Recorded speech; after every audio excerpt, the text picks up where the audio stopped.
misalnya menahan pemain di luar FIFA Matchday. Ya. Karena yang pegangan Oh mereka iya, kan FIFA Matchday itu nggak perlu kita bahas lagi. Itu udah semua orang tuh udah paham lah, ya kan, bahwa FIFA Matchday yang boleh pemain klub dipanggil oleh tim nasional. Tetapi kan ada event negara. Apa tuh event negara? SEA Games, Asian Games, Olimpiade seperti yang saya sampaikan tadi. Nah, itu kan harus diikuti. Jangan sampai nanti karena hanya mempertahankan kompetisi terus berjalan, pemain nggak boleh keluar, Asian Games-nya kita nggak usah ikut ya, kan aneh jadinya. Iya. Ketika pensiun melatih, jadi ketum PSSI atau politisi? Kalau politisi mungkin enggak ya. Yakin, Coach? Ya, saya yakin. Direkam nih, Coach? Iya. Okay. Kalau politisi, kenapa saya enggak yakin? Saya enggak paham pekerjaan itu. Ya, enggak tahu sama sekali saya bagaimana cara bekerja di situ. Kan enggak ahlinya berarti. Kalau kita nggak ngerjain yang nggak ahli pasti mudaratan tuh. Tapi kalau ketua umum PSSI kan masih mungkin sepak bola kan, ya kan. Tapi siapa yang mau milih saya jadi ketua umum PSSI?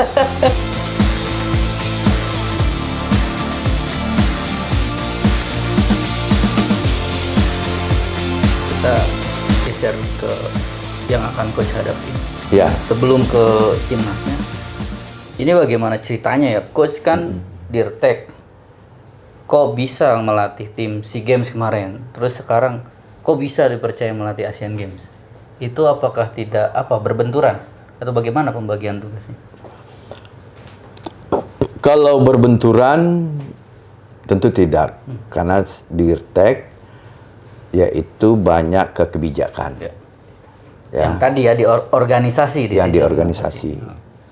Yang di timnas itu profesionalisme saya sebagai pelatih. Oke. Walaupun di direktur teknik saya juga profesional di direktur teknik. Bahkan saya alhamdulillah saya ditunjuk oleh FIFA 25 orang di dunia untuk ikut diploma direktur teknik. Saya juga nggak tahu tuh kenapa FIFA tunjuk saya kan. Apakah saya berapa kali diinteraksi lewat kursus-kursus yang diadakan di FIFA yang menyangkut dengan technical leadership kemarin di Kuwait, di Filipina dan lain sebagainya itu.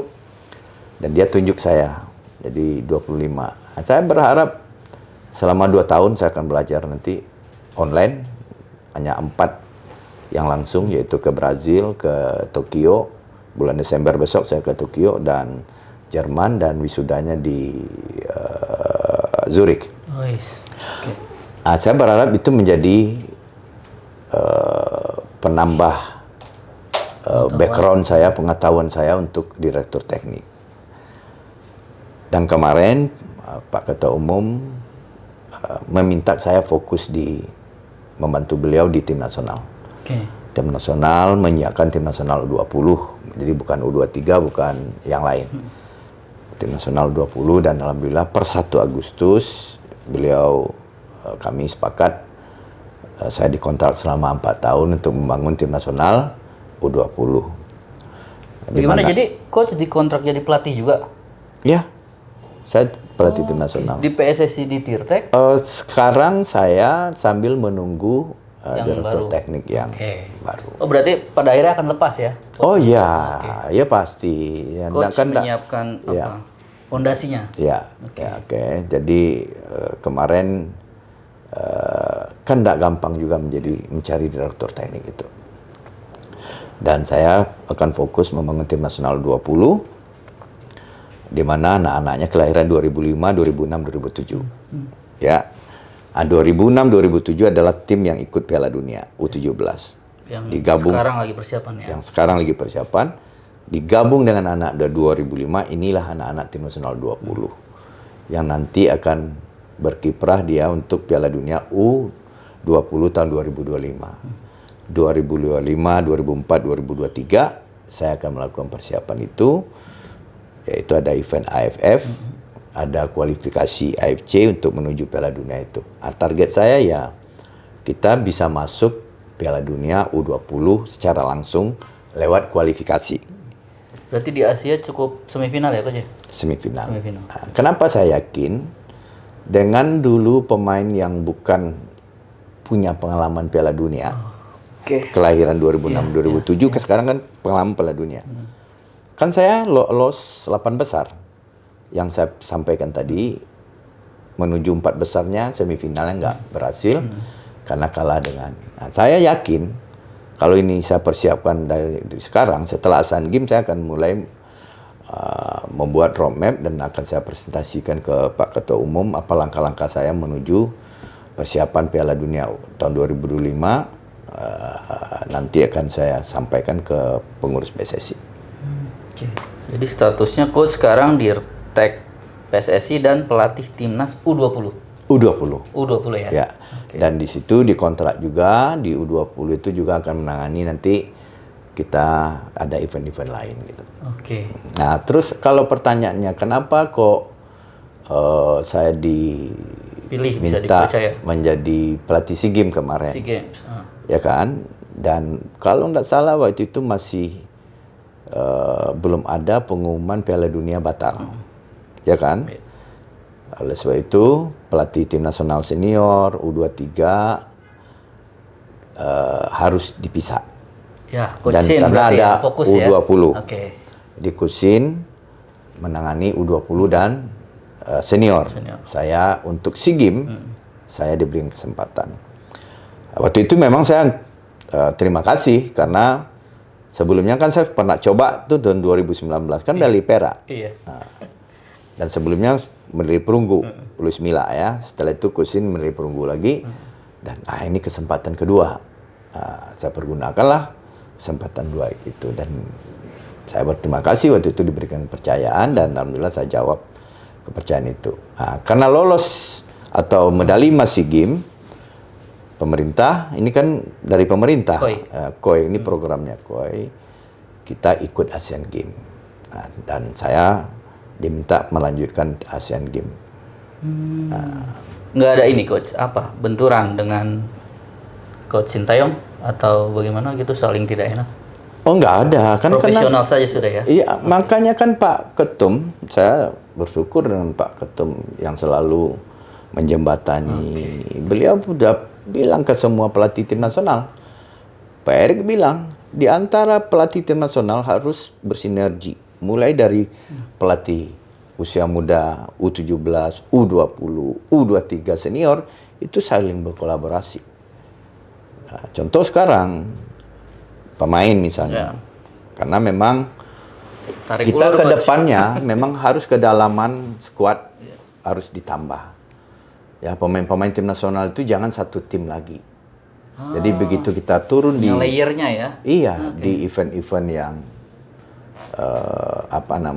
yang nggak resmi, AFF, kita bisa turunkan pemain-pemain yang bukan kedua. Kalau saya bukan memperbanyak pemain tim nasional. Jadi saya nggak setuju kalau kita tampil dengan pemain kelas 2. Nggak bagus, untuk pemain nggak bagus. Ya kan, untuk pemain yang kita bawa, kami pemain kelas 2. Istilahnya kita memperbanyak jumlah pemain tim nasional yang kualitas bagus. Dan alhamdulillah nggak ada benturan. Nggak ada benturan. Sekarang ke Asian Games timnas Coach. 19 September pertandingan pertama ya. Kita di grup, saya lupa grup apa, tapi ada Kyrgyzstan, Korea Utara, dan Taiwan. China Taipei. Ya.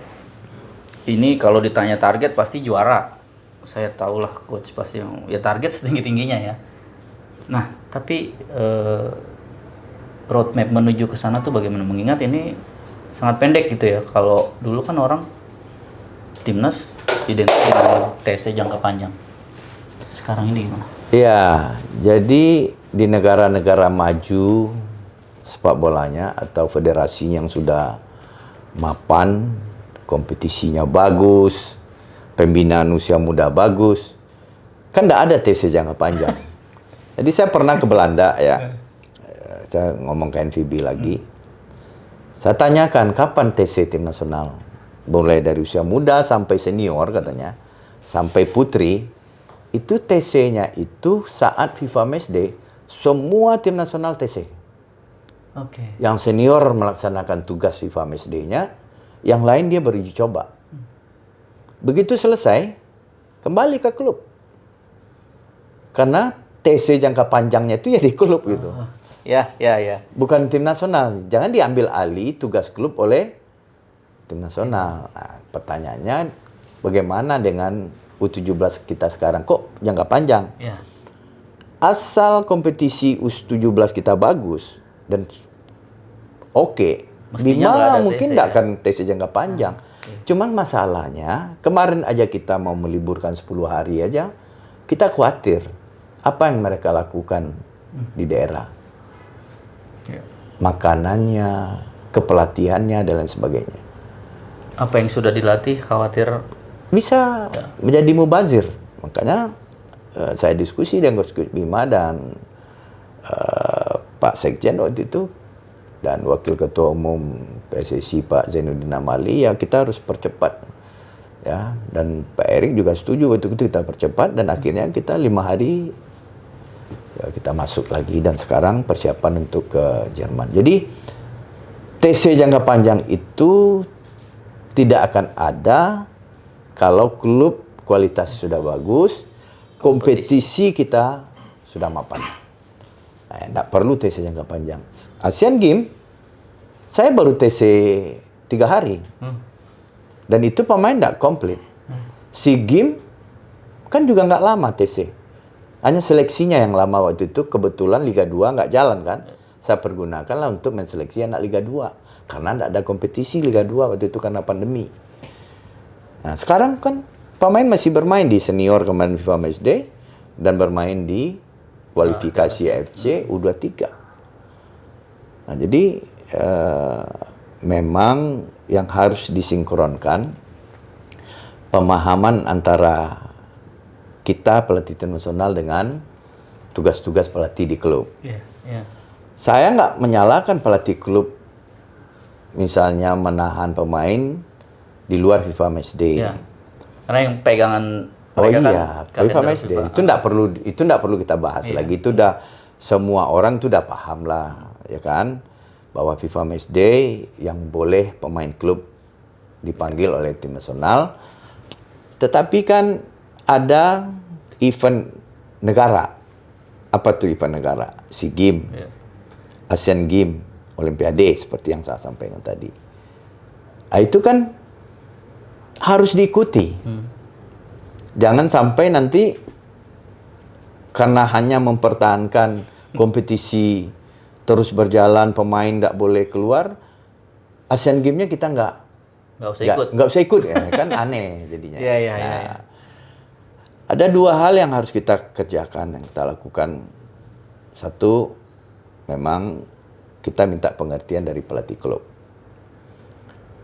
Dan pemain yang didaftarkan di klub itu kan juga ada 23 orang. Kan 35 atau 30 kalau nggak salah. Kan ya, berarti kan banyak pilihan sebenarnya. Dan tim nasional ke SEA Games, Asian Games itu paling kompetisi itu kehilangan 2 match. 2 minggu kan? Kalau memang seminggu sekali kan 2 match. Ya kan? Tapi kan nggak gampang juga. Nah, saya sebagai pelatih timnas waktu SEA Games kemarin itu nggak bisa plan A, saya bikin plan B. Ya kan, nggak bisa ini, saya pilih pemain-pemain yang dari Liga 2. Tapi sayangnya kadang-kadang dipilih pemain Liga 2, dikritik juga kita. Kok pilih pemain ini, kok pilih pemain ini, kok pilih pemain ini. Ya kan, kalau nggak salah tuh kenapa Haikal dipilih, kenapa Kelly Stroyer dipilih, kenapa Fajar dipilih, Tovani kenapa dipilih, ya kan? Nah, padahal kita semakin banyak pemain baru kan semakin bagus, semakin dalam skuad kita. Ini yang disarankan oleh Pak Ketum Erick Thohir, kita harus perbanyak jumlah pemain tim nasional. Ya, kita harus perbanyak pemain tim nasional, baik itu U17, U20, U23 dan senior. Nah, ini yang lagi kita lakukan. Nah, ini coach soal skuad timnas Asian Games dan pemainnya siapa aja, terus ya bagaimana menuju ke arah sana perjuangannya? memang sulit menangani tim nasional multi event.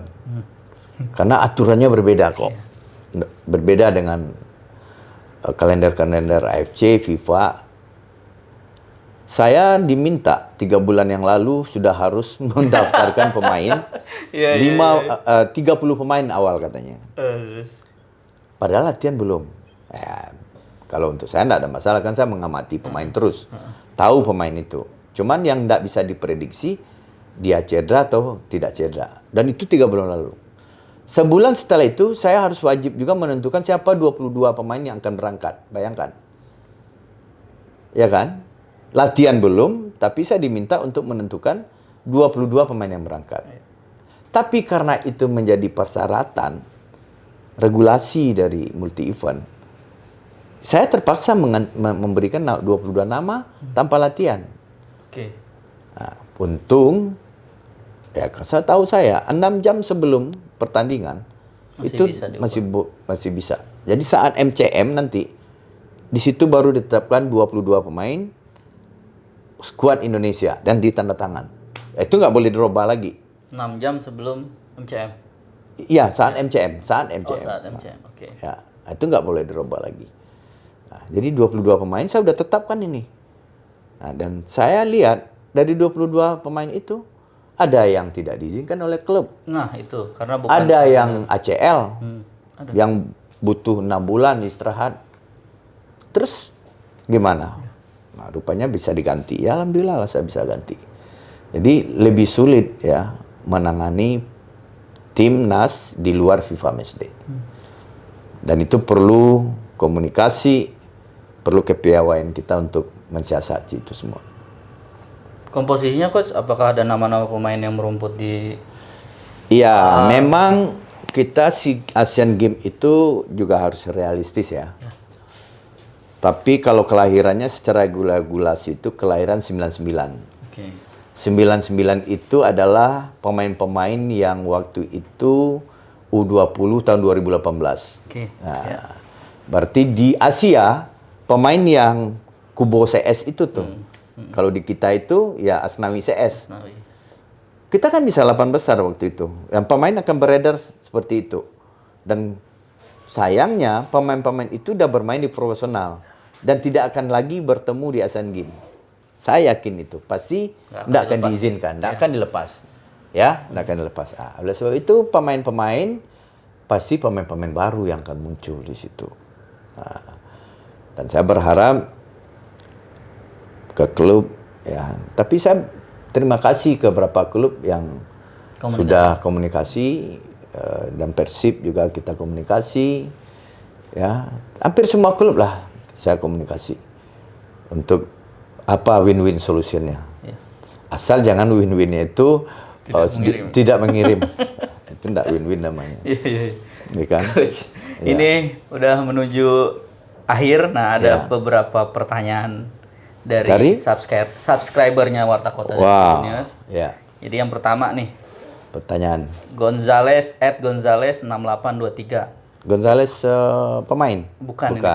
Pensiun melatih jadi ketua umum PSSI atau politisi? Kenapa? Ketika pensiun melatih jadi ketum PSSI atau politisi? Kalau politisi mungkin enggak ya. Yakin coach? Ya, saya yakin. Direkam nih coach? Iya ya. Okay. Kalau politisi, kenapa saya enggak yakin? Saya enggak paham pekerjaan itu, ya. Enggak tahu sama sekali saya bagaimana cara bekerja di situ. Kan enggak ahlinya berarti. Kalau kita nggak ngerjain yang nggak ahli pasti kemudaratan tuh. Tapi kalau ketua umum PSSI kan masih mungkin sepak bola kan, ya kan. Tapi siapa yang mau milih saya jadi ketua umum PSSI? Kan nggak gampang, ya kan. Ya, yang jelas saya ingin berkontribusi bekerja di sepak bola. Siap. Dari @rudyrock 14, 10 tahun terakhir stok striker lokal makin berkurang. Bagaimana pendapat Coach Indra mengenai fenomena ini? Ya, ini apakah tanggung ini jawab karena banyak pemain naturalisasi atau klub memasang striker asing? Ya, nggak bisa itu jadi alasan juga. Kan di negara lain juga banyak juga pemain asing, dan saya pikir mau nggak mau kita harus menyiapkan pemain generasi baru. Dan memang mengasahnya di kompetisi. Problem kan di Liga 1 itu hampir semuanya striker, nih bicara striker ya, itu striker asing. Ya harus dari kompetisi yang strata lainnya yang bermain. Nah, ya kalau nggak mau, itu yang saya bilang. Kalau kita nggak mau tereliminasi oleh pemain asing, kualitas kita kan yang harus ditingkatkan kan. Sama dengan contoh kita nggak mau pelatih asing melatih di klub. Terus kita nggak mau meningkatkan kualitas, yang kan nggak.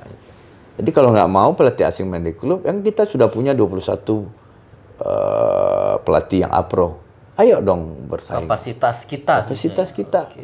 Ya kan, saya nggak setuju juga misalnya kita harus bikin regulasi supaya orang asing nggak masuk.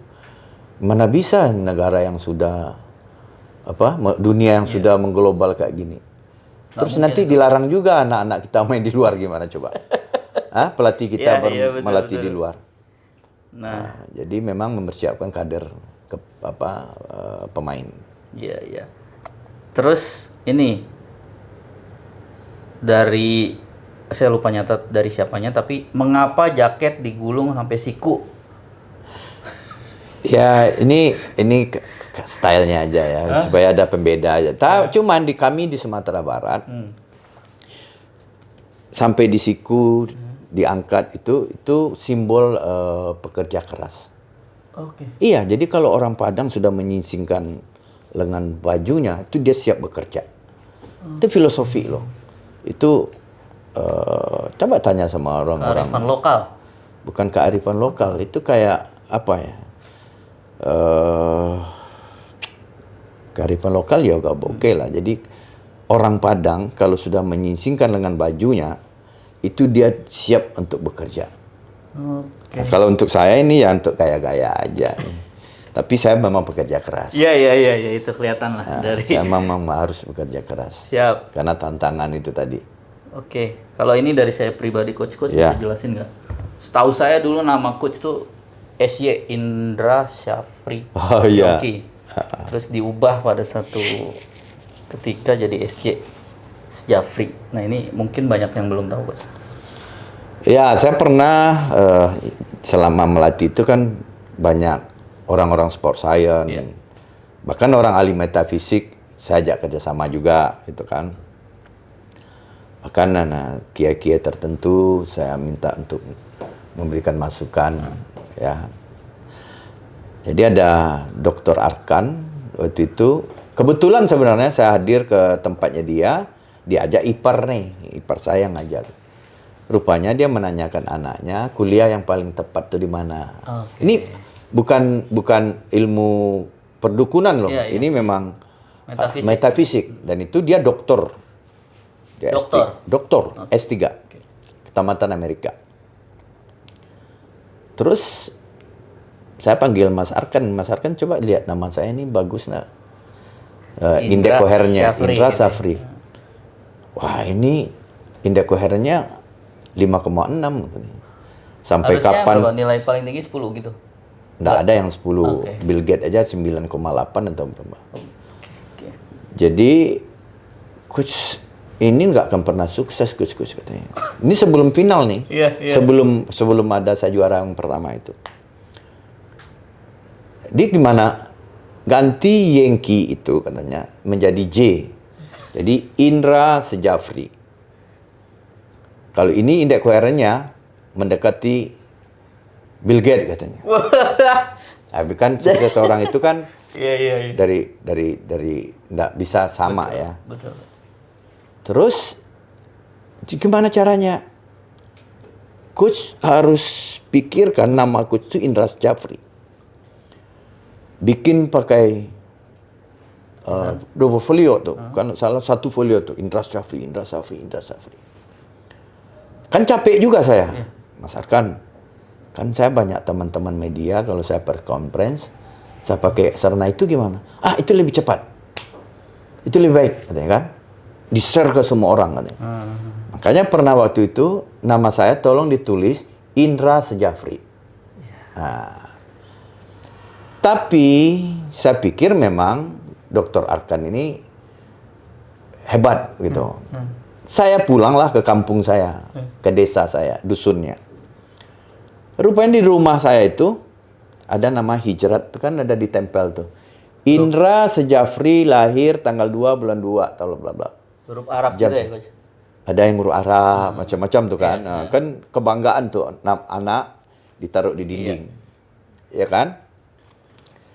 Rupanya memang nama saya diberikan oleh ibu saya, oleh orang tua saya, Indra Sejafri, pakai J. Oke. Jadi kan kalau orang-orang tua di kampung kan enggak sembarang ngasih nama. Ada potong sapi lah, apa macam-macam tuh kalau ritualnya. Rupanya saya tanyain ke mama saya, adik ibu, kan ibu saya udah meninggal. Rupanya di tahun 2006, tahun berapa gitu, ada ejaan yang 76, 1976. Oke, ya. Ejaan yang disempurnakan, J menjadi Yankee. Makanya di dokumen sekolah, bank, apa semua, kan saya masih Indra Safri. Sejauh ini sampai masih. Sampai sejauh ini. Ya kan? Nah, baru ada berapa rekening bank yang saya bisa ganti dengan J dengan surat keterangan. Nah, itu tuh ceritanya. Jadi sebenarnya ya nama saya udah sebenarnya Indra Sejafri. Sejak itu saya paling nggak mau nama saya itu dibuat oleh media. Baik kalau ada undangan-undangan dipakai Yankee Indra Sejafri. Saya nggak mau. Apakah itu benar atau tidak? Setelah saya pakai nama Indra Sejafri, apakah sugesti nggak tahu. Itu ada keyakinan, ada motivasi baru gitu. Dan akhirnya ditunjukkan dengan juara itu gitu. Dan ada berapa kali juara yang ini. Itu mungkin ya pengaruh nama. Dan itu bukan ilmu magic, bukan ilmu perdukunan, dan ini katanya ilmu yang memang dia belajar secara akademik. Dan dia dokter. Siap, Coach. Terakhir, Coach. Ya.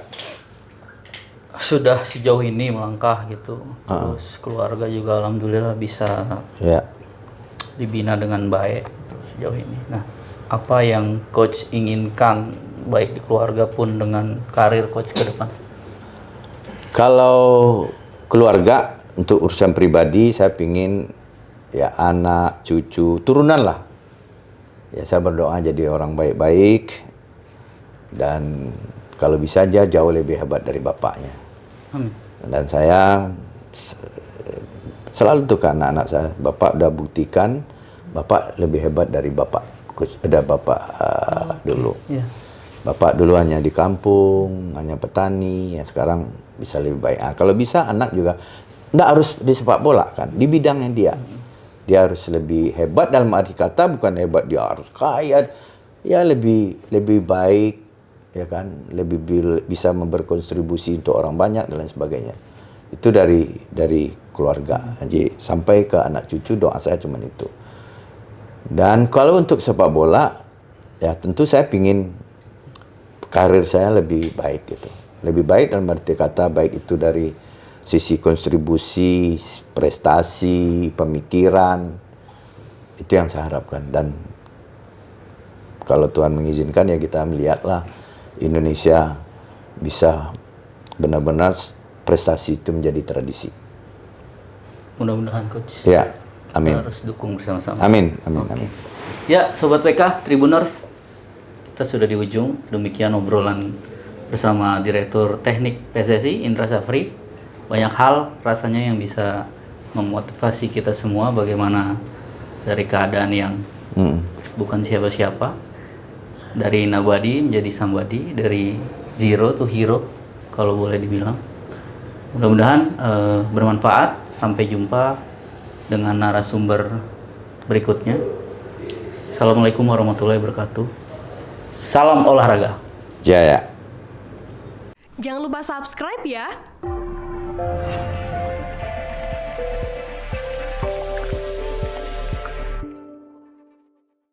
Jangan lupa subscribe ya.